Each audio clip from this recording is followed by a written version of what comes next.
Pada diri sendiri, aku berbisik, kamu kan kotor sekali, aib-aibmu melimpah ruah, dosa-dosamu menjulang tinggi, lalu kenapa harus marah ketika orang lain menuangkannya dalam bentuk kata-kata? Bahkan jika dipikir lagi, apa yang orang itu lisankan belumlah seberapa jika dibandingkan dengan apa yang disembunyikan. Bagai buih di luas lautan, bagai butir pasir di luasnya padang, perbandingannya sangatlah kecil. Malah hal ini harus mampu rekahkan kesadaran, ternyata tidak disukai manusia itu menyakitkan, apalagi jika tidak disukai Tuhannya manusia. Maka mulai hari ini, tidak perlu tersinggung dengan celaan orang, toh tahu diri, bahwa sejatinya kita jauh lebih busuk. Hanya saja Allah menutupi aib dan dosa-dosa itu. Kecuali jika merasa diri suci, maka silakan saja meradang, bila perlu beli sekalian bom atom, luluh lantahkan mereka yang mencelamu. Anggun sekali jika kita menjawab seperti ini kepada para pencela. Oh, Anda baru tahu ya betapa busuknya saya. Sebagai info tambahan saja, bahkan apa yang Anda sebutkan tadi tidak seberapa jika dibandingkan yang saya sembunyikan. Terima kasih sudah mengingatkan. Insya Allah saya akan lebih semangat lagi untuk memperbaiki diri. Ayah, izinkanku bercerita tentang seorang ayah yang memiliki seorang anak dan seekor kambing. Tutur Ustadz muda itu. Ba'da maghrib, seperti biasa kami para jamaah salat melingkar, duduk takjim mendengar beberapa petua agama, semacam charging iman selepas seharian disibukkan oleh dunia dan kebendaan. Ayah ini sangat menyayangi anaknya. Apapun yang diinginkan si anak, segera ia penuhi. Sayang sesayang-sayangnya. Ayah ini juga penuh perhatian kepada kambingnya, setiap hari diberikannya makan, diusapnya penuh cinta. Ini wajar, karena dari susu yang diproduksinya lah ia bisa menyekolahkan si anak. Suatu hari, si anak jatuh sakit, menggigil perih. Di lain sisi kambingnya juga sakit. Coba tebak apa yang dilakukan sang ayah. Ternyata, ia lebih memilih membawa kambingnya ke dokter hewan dan meninggalkan si anak di rumah. Nanti bisa diurus belakangan. Kambing ini kan sumber penopang hidup, katanya. Celakanya, sepulangnya dari klinik, si anak telah meninggal, mati hanya ditemani sepi. Nah, seperti itulah kebanyakan kita. Padahal kambing tersebut adalah wasilah perantara. Sang ayah memeliharanya agar bisa menyekolahkan si anak. Yang artinya si anaklah tujuan utama. Tapi kenapa ia fokus kepada wasilah dan melupakan tujuan utama? Padahal dunia ini hanya wasilah semata, sedangkan akhiratlah tujuan utama. Tapi kenapa kita malah fokus, mati-matian mengejar dunia dan mengabaikan akhirat? Hari ini, akhirat dan dunia kita sama-sama sedang sakit, mana yang akan kita pilih? Tegakkah kita meninggalkan anak tersayang demi kambing? Tegakkah kita meninggalkan akhirat demi dunia? Si Ustadz muda menyudahi ceritanya. Aduhai, petua ini menghujam ke dasar hati, betapa banyak ibadah yang sengaja kita tinggalkan hanya karena merasa apa yang sedang dikerjakan lebih penting. Padahal ibadahlah tujuan kita diciptakan, tapi sayang, tak sedikit pun kita benar-benar menganggapnya. Kita lebih memilih dunia. Astagfirullah. Kekasih, saat usaha tidak ada yang menghargai, aku berbisik pada diri, tidakkah kamu ridha jika hanya Allah yang memujimu? Saat masalah datang menghampiri dan tak seorang pun mau menolong, aku berbisik pada diri, tidakkah kamu ridha jika hanya Allah sebagai penolongmu? Saat rezeki yang kudapat tidak seberapa, aku berbisik pada diri, tidakkah kamu ridha jika hanya Allah mencukupimu? Dulu, sering sekali aku tidak mencukupkan diri dengan Allah, walhasil berat. Sekali hidup ini terasa, hampa yang memekatkan hati, bimbang yang mengeruhkan jiwa, juga resah yang meredupkan diri, semua bercampur, membuat hidup terasa begitu gelap. Bukankah kita selalu berharap menjadi kekasih Allah? Bukankah kekasih harus percaya bahwa apa yang dilakukan kekasihnya selalu yang terbaik untuknya?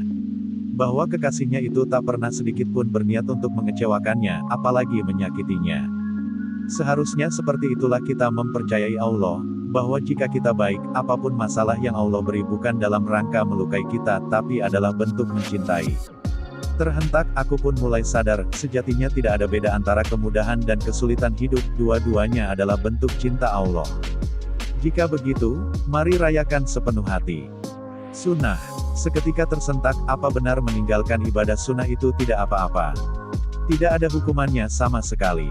Semisal tentang salat sunnah rawatib, Rasulullah pernah bersabda, barang siapa yang salat sunnah 12 rakaat dalam sehari semalam, Allah akan bangunkan untuknya rumah di surga. Hadis riwayat Muslim.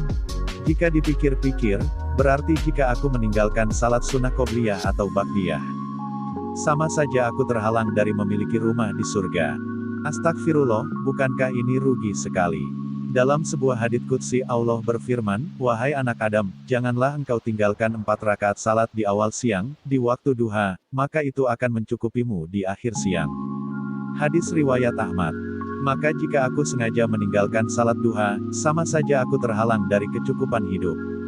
Miris. Rasulullah juga bersabda, barang siapa mengucapkan subhanallah wa bihamdihi 100 kali dalam sehari, ia akan diampuni segala dosanya, sekalipun dosanya itu sebanyak buih di laut. Hadis riwayat Muslim. Maka jika aku malas-malasan membaca zikir pagi, sama saja aku diharamkan dari pengampunan dosa sebanyak buih di lautan. Allahu Robi. Malang semalang malangnya. Memang benar secara fikih meninggalkan sunnah tidak menyebabkan dosa, tapi secara ikatan. Sungguh kita telah melewatkan kesempatan untuk lebih dekat dengan Allah. Kesempatan untuk menjadi kekasihnya. Bukankah terhalang dari kebaikan juga termasuk dari hukuman? Maka mulia sekali para pendahulu kita, saat Allah dan Rasul-Nya memerintahkan sesuatu, tak pernah sekalipun mereka menyela, "Duhai Rasulullah, apakah ini wajib atau sunnah?" Tapi dikerjakannya langsung sepenuh hati. Pun, ketika Allah dan Rasul-Nya melarang sesuatu, tak pernah sedikit pun bertanya, apakah ini haram atau makruh. Tapi penuh ketakutan bergegas meninggalkan. Karena tahu bahwa itu sunnah, mereka pun mengerjakannya. Sedangkan kita, malah karena tahu itu sunnah, kita pun meninggalkannya. Maka penting sekali mempelajari kehidupan Rasulullah, bukan hanya tentang bagaimana beliau salat, puasa, haji dan ibadah-ibadah lainnya, tapi juga jalan pikir beliau, bagaimana sikap beliau saat dihadapkan pada kepentingan yang terlihat sama penting, bagaimana memadu waktu dengan kesibukan, bagaimana mendamaikan dua kemaslahatan yang terlihat saling bertentangan. Sehingga pada akhirnya tidak hanya ibadah yang mirip, tapi juga jalan pikir kita sejalur dengan Rasulullah. Tidakkah kita rida memiliki kehidupan seperti beliau? Sibuk, walau beristri 9, Rasulullah tetap tegak menghidupkan malam untuk bertahajud, selancar sungai dalam berpuasa Daud dan tetap teguh berdakwah. Bahkan beliau mengurus satu negara, memimpin perang sebagai panglima tertinggi, menjadi hakim yang memutuskan perkara umat. Sesibuk-sibuk manusia, Rasulullah jauh lebih sibuk. Meski begitu, beliau tetap menjadi suami paling baik dan romantis di dunia. Kita, baru punya istri satu saja ibadah sudah terseok-seok, agenda dakwah kocar-kacir, banyak yang harus dikompromikan dengan dalih untuk menjadi suami yang baik. Tapi bukannya Rasulullah bersabda, khairukum li ahlihi, sebaik-baik kalian adalah yang paling baik untuk keluarganya. Sanggahmu. Duhai, bacalah kelanjutan hadisnya, wa ana khairukum li ahli, dan aku adalah orang paling baik bagi keluargaku. Maka standar kebaikan itu haruslah berdasarkan kehidupan dan prinsip-prinsip yang Rasulullah pegang. Bukan penafsiran suka-suka kita. Kehidupan rumah tangga ibarat dua orang yang memegang mesin pemotong rumput, tentu akan jauh lebih cepat membersihkan halaman daripada hanya satu orang. Dengan syarat tetap fokus, tidak ngobrol, apalagi ngopi, apalagi jika ada sepiring pisang goreng terhidang, dijamin tidak selesai-selesai. Seharusnya setelah menikah, dakwah kita tumbuh semakin pesat, ibadah semakin kuat, bukan malah stagnan seperti saat sendiri, bahkan malah melemah. Jika sebelumnya tahajud bolong-bolong, kini tak terlewat semalam pun. Jika sebelumnya mengajar umat hanya sekali sepekan, kini tiada hari yang terlewat tanpa dakwah. Tentu dengan syarat, masing-masing saling memahami, bahwa tujuan menikah adalah agar lebih maksimal berkhidmat kepada umat. Kehilangan kita tidaklah seberapa jika dibandingkan dengan Rasulullah. Bahkan sebelum sempat melihat wajah ayahanda, Abdullah, beliau sudah kehilangannya. Di saat anak-anak lain bergelayut manja di pangkuan ibu-ibu mereka, beliau kehilangan bunda tercinta Aminah. Diasuh sang kakek, Abdul Muthalib, beliau pun kehilangannya. Dididik di bawah bimbingan pamannya, Abu Talib, beliau pun kehilangannya. Istri yang paling dicintai, yang pertama sekali membenarkan kenabiannya, Khadijah, beliau pun kehilangannya. 6 dari 7 anak beliau sendiri yang mengantarkan mereka ke tempat peristirahatan terakhir, menyalatkan juga menguburkan mereka. Sahabat akrab sedari kecil sekaligus paman, Hamzah, beliau kehilangannya di pertempuran Uhud. Tapi meski menghadapi semua ini, Rasulullah tetap tegar dan sabar, hari-hari tetap berjalan. Maka ingatlah cerita ini baik-baik, sadarlah kehilanganmu tidaklah seberapa jika dibandingkan dengan kehilangan Rasulullah. Suara, seperti suara yang terlahap udara sebab terlalu jauh. Sekeras apapun kita berteriak, tidak akan terdengar. Hanya jika kita cukup dekatlah, ia akan tersampaikan.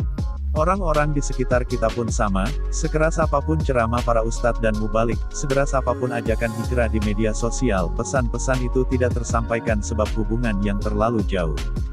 Tapi ketika kata-kata itu datang dari kita, dengan cara paling wajar dan halus. Tidak dalam posisi menggurui, semisal saat dia curhat tentang masalah hidupnya, kemudian kita mengajaknya salat, menumpahkan keluh kesahnya kepada Allah, boleh jadi itu awal pembenahan dirinya. Ada hal-hal di dunia ini yang tidak bisa digapai kecuali oleh orang-orang terdekat. Pun hatinya, boleh jadi hanya kita yang bisa menggapainya. Boleh jadi hanya jika kita yang turun tanganlah, mereka akan sadar. Mengetuk pelan penuh sopan, mengajak kembali kepada Tuhan. Allah berfirman, dan berjihadlah kamu dengan harta dan dirimu di jalan Allah.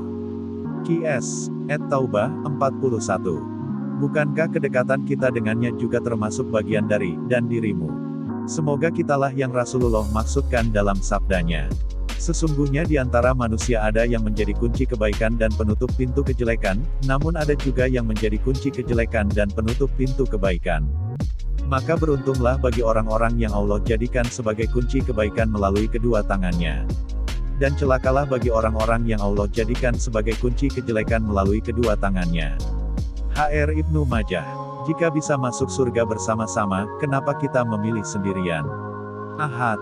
Jika masih menganggap Ahad adalah hari bermalas-malasan, sungguh naas nian akhirat kita besok lusa. Seperti yang sering dipetuahkan berulang-ulang oleh Abuya di pesantren dulu. Hari libur itu adalah kesempatan.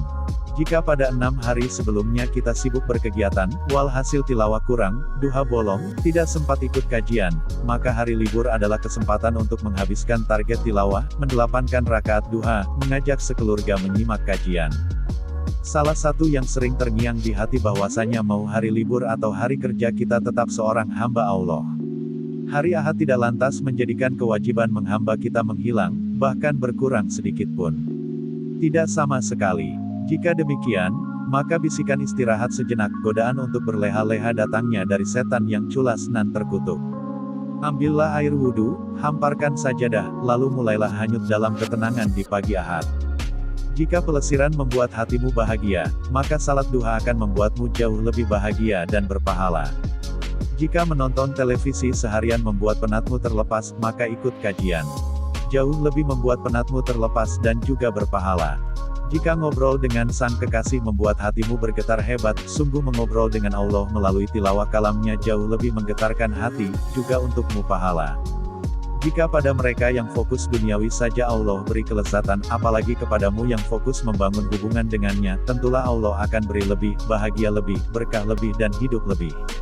Dalam hadits qudsi Allah berfirman, "Wahai anak Adam, gunakanlah waktumu untuk beribadah kepadaku, niscaya aku akan memenuhi hatimu dengan rasa kecukupan dan memenuhi kedua tanganmu dengan rizki.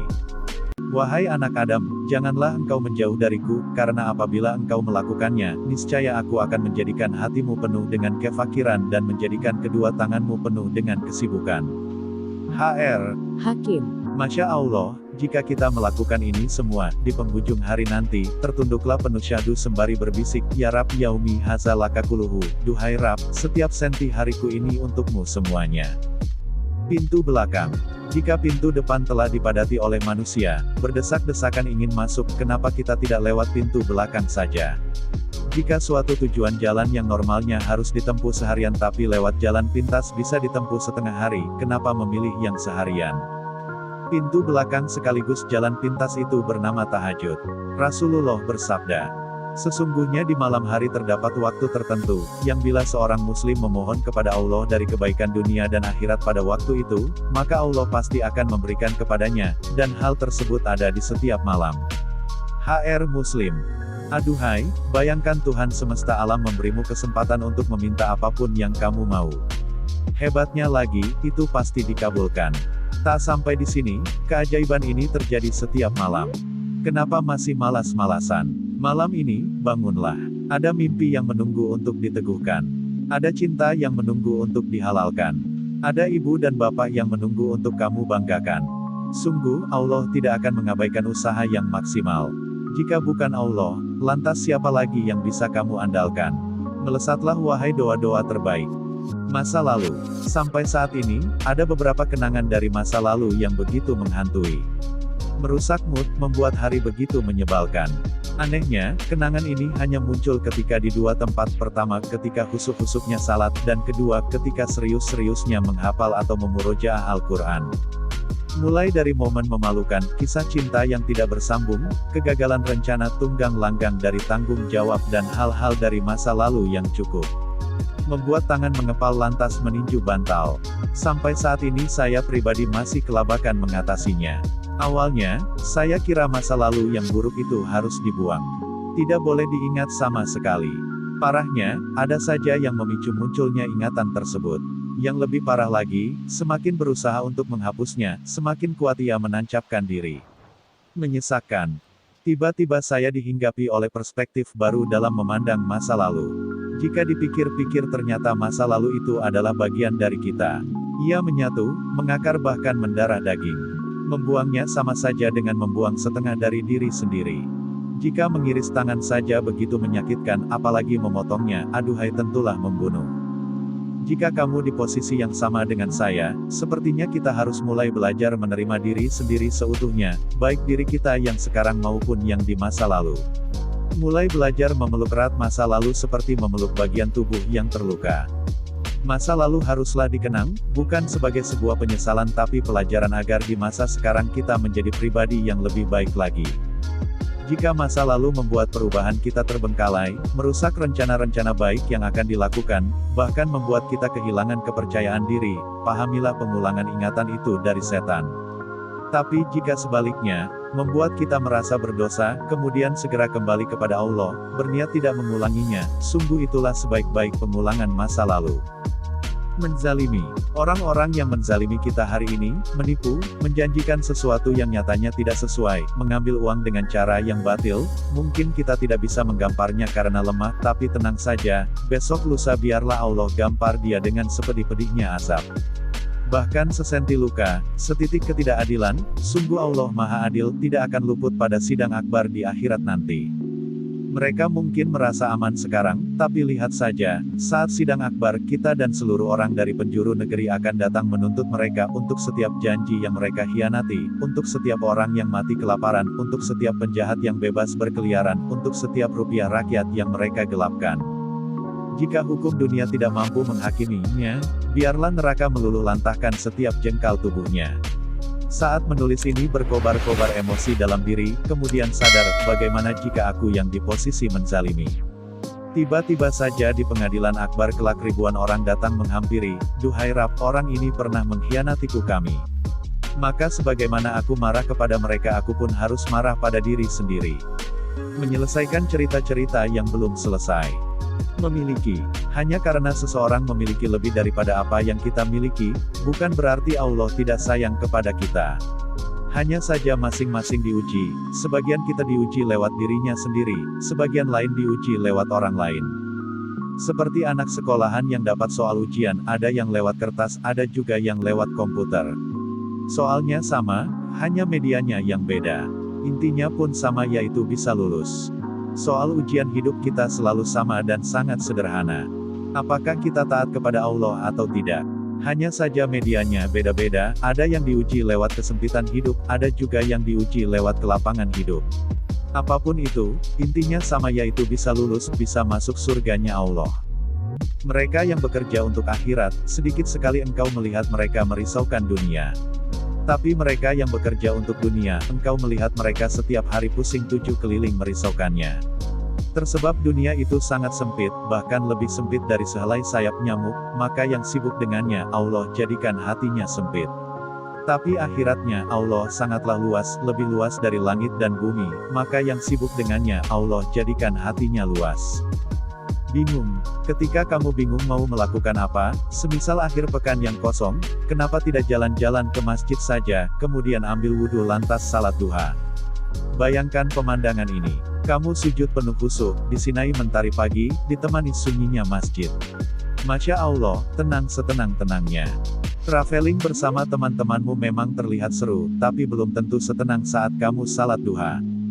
Ketika kamu memiliki masalah besar kemudian bingung mau curhat dengan siapa, semisal karena masalahnya memalukan atau sahabat yang sering jadi pendengar sedang sibuk, kenapa tak tengadahkan tangan saja, doa sambil curhat kepada Allah.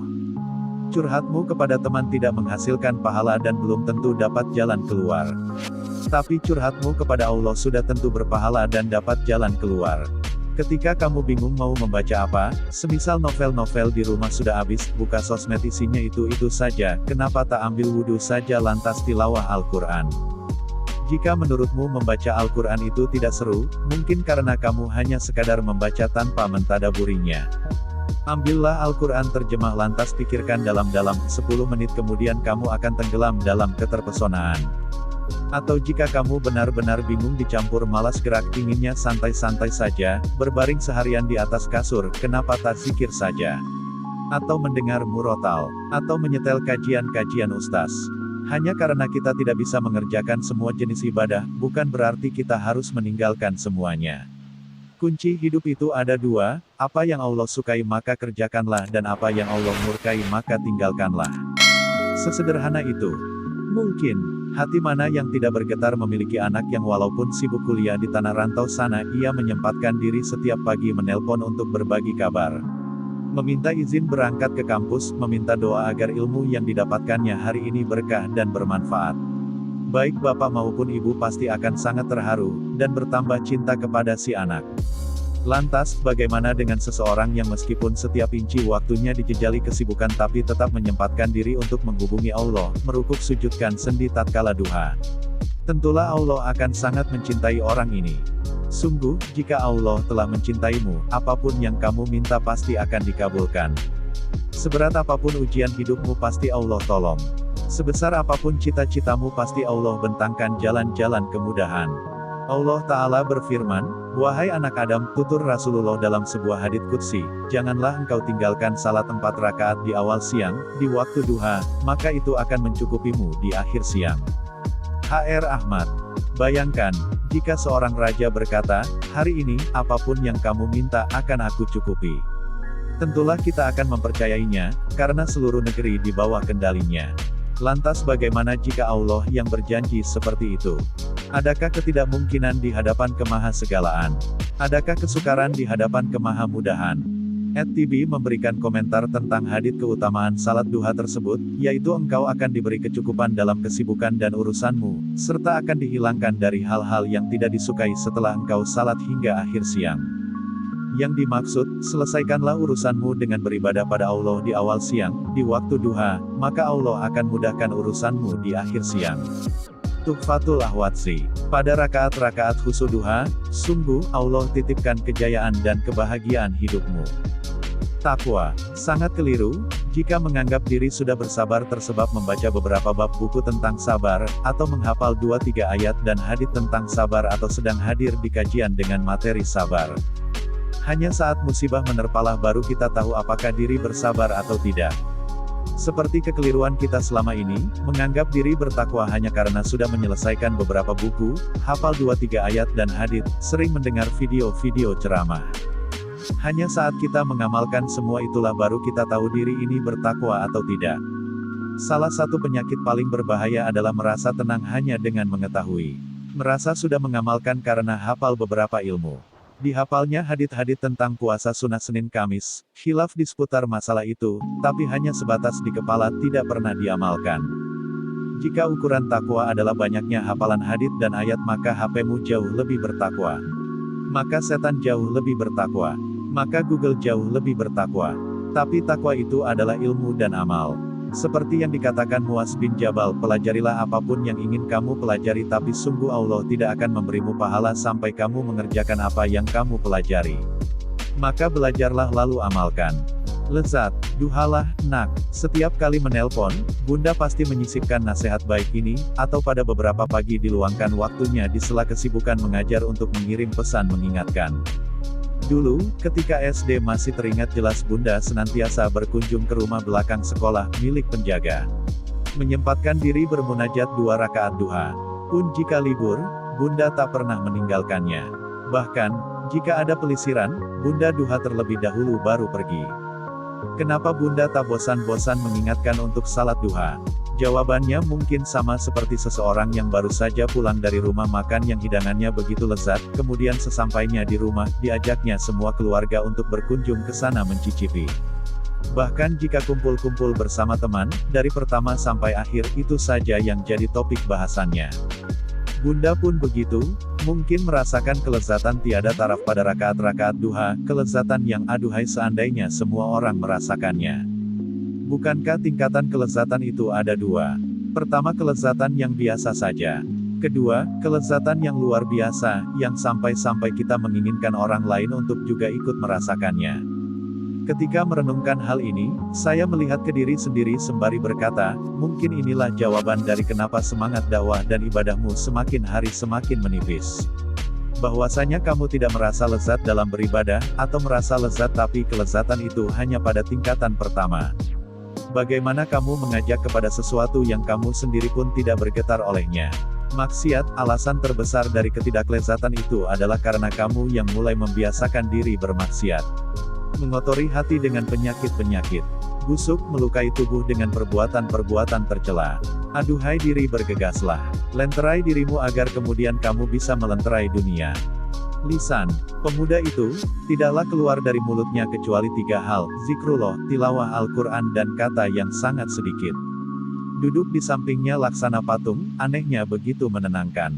Bukankah dalam banyak momen kita lebih suka diamnya teman daripada cerewetnya, sesungging senyum jauh lebih meneduhkan hati dari ratusan kata yang membusai mulut, dan bukankah ada orang-orang yang cukup dengan melihat wajahnya saja semua gelisah menguap tanpa bekas.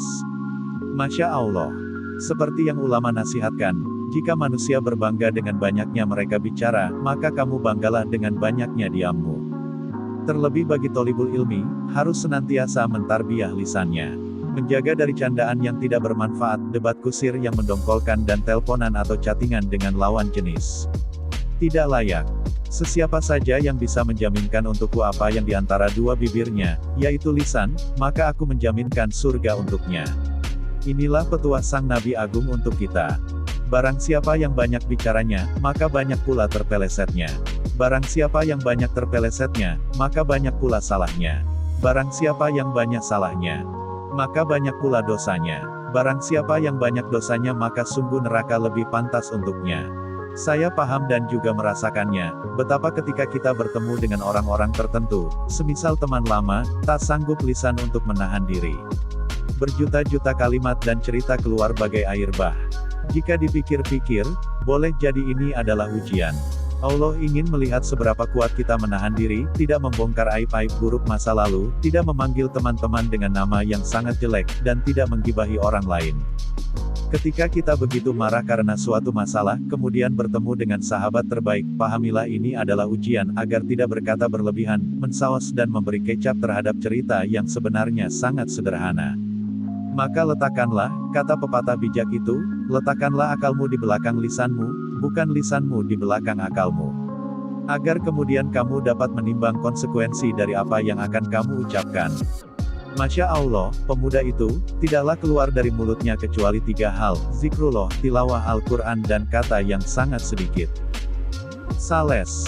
Jangan sampai kita kalah dari sales, diketuknya pintu-pintu rumah, didatanginya tongkrongan-tongkrongan, rela menaiki angkot berjam-jam menempuh tempat penargetan. Semua itu demi menawarkan barang atau jasanya. Usaha dakwah kita jangan sampai kalah oleh mereka. Jangan malu untuk mengetuk rumah, jangan takut untuk mendatangi tongkrongan, jangan lelah membaktikan diri ke pedalaman. Jika sales gajinya dari manusia, maka gaji kita jauh lebih besar dan hebat yaitu dari Tuhannya manusia. Jika sales menawarkan barangnya yang hanya bermanfaat di dunia, kita menawarkan sesuatu yang bermanfaat di dunia dan akhirat kelak. Jika semangat dakwahmu melemah, coba lihat perusahaan-perusahaan marketing itu. Mati-matian mereka memasarkan barang. Iklan di mana-mana. Kenapa kita tidak mati-matian juga? Di setiap kesempatan, obrolan atau diskusi selalu kita dengungkan dakwah kemudian dakwah dan selamanya dakwah. Kita jauh lebih berhak untuk antusias dibandingkan mereka. Orang-orang tetap tidak memakai hijab, tetap tidak berjamaah salat, tetap mengabaikan syariat Allah, mungkin karena kita yang lupa mengajak mereka. Terlalu asyik dengan dunia sendiri. Menganggap bahwa mengajak adalah urusan Pak Ustaz dan Bu Ustazah. Yakin bahwa ketika ngobrol dengan mereka tak perlu ungkit-ungkit agama. Seolah agama adalah nomor 2 dalam hidup. Tidak cukup penting untuk dijadikan topik pembicaraan. Seolah Islam hanya boleh dibicarakan di masjid atau saat kajian atau ketika Ramadan, di luar itu abaikan saja. Hidup untuk berdakwah, itu yang Rasulullah ajarkan. Jika hidup kita bukan untuk itu, lantas Nabi mana yang kita ikuti? 6. 1. Berdagang, bertani, bekerja belum tentu memberikan untung, walau begitu kita tetap mati-matian melakukannya. Rela bercucur keringat, bahkan siang malam tidak tidur untuk memikirkannya. Tapi kenapa ketika menyangkut ibadah yang sudah Allah jamin akan mendapatkan untung, kita malah malas-malasan? Kenapa kita begitu antusias untuk sesuatu yang belum tentu untung namun loyo untuk sesuatu yang jelas-jelas untung? Bukankah ini sangat tidak adil? Aneh. 2. Allah memberikan kesehatan kepada siapa saja, bahkan kepada orang paling kafir di dunia. Juga memberikan kekayaan dan kekuasaan kepada siapa saja, bahkan kepada orang paling berlumur dosa. Tapi Allah memberikan kepahaman agama hanya kepada hamba yang Dia cintai. Kenapa? Karena agama itu mahal, sedangkan selain agama adalah murah.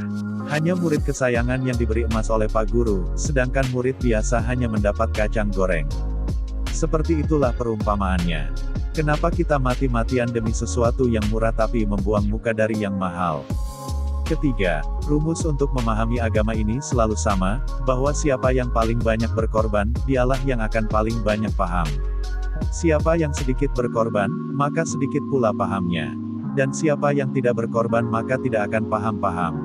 Maka banyak sekali kita temui orang yang mengaku Islam tapi pikiran dan perbuatannya tidak mencerminkan Islam. Itu karena mereka tidak berkorban, kebanyakan teori, kebanyakan baca buku tapi nol praktek. Hidupnya hanya untuk kepentingan sendiri, tidak untuk Allah. Sahabat Nabi adalah yang paling banyak berkorban maka Allah pun beri mereka banyak kepahaman. Sehingga jadilah mereka manusia paling paham tentang agama ini. Kenapa kita masih malas berkorban? 4. Hidup di dunia ini hanya sementara. Jika senang maka senang sementara. Jika susah maka susah sementara. Jika terluka maka terluka sementara. Tapi kehidupan akhirat itu abadi selama-lamanya. Jika bahagia maka bahagia selama-lamanya. Jika sengsara maka sengsara selama-lamanya. Kenapa kita berlomba-lomba memperebutkan yang sementara namun masa bodoh dengan yang selama-lamanya? 5. Hanya Allah yang bisa memberikan manfaat dan mudarat. Apa-apa selain Allah hanyalah makhluk, tidak bisa memberikan manfaat dan mudarat. Makhluk memberikan manfaat dan mudarat meminta izin dari Allah. Betapapun panasnya api, jika Allah tidak izinkan membakar maka sampai lebaran monyet pun mustahil bisa membakar. Lihatlah kisah Nabi Ibrahim. Lantas, ketika kita ingin mendapatkan sesuatu atau ditimpa musibah atau disakiti oleh orang, kenapa kita malah fokus meminta tolong kepada makhluk yang tidak bisa memberikan manfaat dan mudarat kemudian pura-pura lupa kepada Allah yang bisa memberikan manfaat dan mudarat? Kenapa kita bergantung kepada makhluk yang tidak bisa apa-apa dan melupakan Allah yang Maha Kuasa atas segala? 6. Jika kita tidak isi hati ini dengan cinta dan rindu kepada Allah maka hati ini akan disesaki oleh cinta dan rindu kepada selain Allah. Cinta dan rindu kepada Allah memberikan ketenangan dan kebahagiaan. Sedangkan cinta dan rindu kepada selain Allah, semakin besar ia semakin besar pula kegundahan yang dibawanya. Kenapa kita memilih cinta yang memusingkan dan menjauh dari cinta yang membahagiakan? Jenuh. Kenapa kita jenuh beribadah? Mungkin, karena kita tidak membangun ibadah tersebut di atas pondasi yang benar. Jika ia kosong darinya, maka ia bagai jasad tanpa ruh. Gores Ibnu Qayyim ketika menggambarkan ibadah yang dikerjakan tanpa rasa cinta. Ya, inilah yang hilang dari kita, yaitu ibadah berlandaskan cinta kepada Allah. Mungkin, selama ini kita salat duha gara-gara orang di sekitar melakukannya. Mungkin, kita antusias berdakwah karena hanya ikut-ikutan teman. Mungkin, kita berhijrah karena seorang manusia bukan karena Allah. Mungkin kita membaca 1 juz Al-Quran hanya untuk mengisi absen. Mungkin, selama ini kita tanpa sadar melakukan hal-hal baik tanpa diiringi penghayatan bahwa apa yang saya lakukan ini semata-mata karena aku mencintaimu ya Allah. Ibadah yang tak diiringi cinta tidak akan mendatangkan kenikmatan walau semili, tidak akan membuahkan ketenangan walau sedetik. Karena terasa tak menghasilkan apapun, akhirnya hati pun cenderung menjadi jenuh. Ibadah tanpa cinta hanya akan mengubah ibadah tersebut menjadi rutinitas semata. Engkau melakukannya hanya karena memang engkau terbiasa melakukannya. Orang-orang seperti ini cepat atau lambat akan merasa jenuh lantas meninggalkan ibadah tersebut. Mungkin ini jawaban kenapa dulu ketika kecil banyak teman-temanmu yang rajin salat ke masjid, tapi ketika menginjak dewasa kemana mereka pergi? Kenapa masjid tak seramai dulu? Boleh jadi, karena mereka melakukan ibadah hanya karena ikut-ikutan, hanya karena dipaksa orang tua bukan atas dasar cinta kepada Allah. Mungkin ini juga jawaban kenapa teman-teman di pesantrenmu dulu begitu rajin berpegang dengan nilai-nilai agama tapi setelah lulus mereka kemanakan nilai-nilai tersebut. Kenapa tak serajin dulu ketika di pesantren?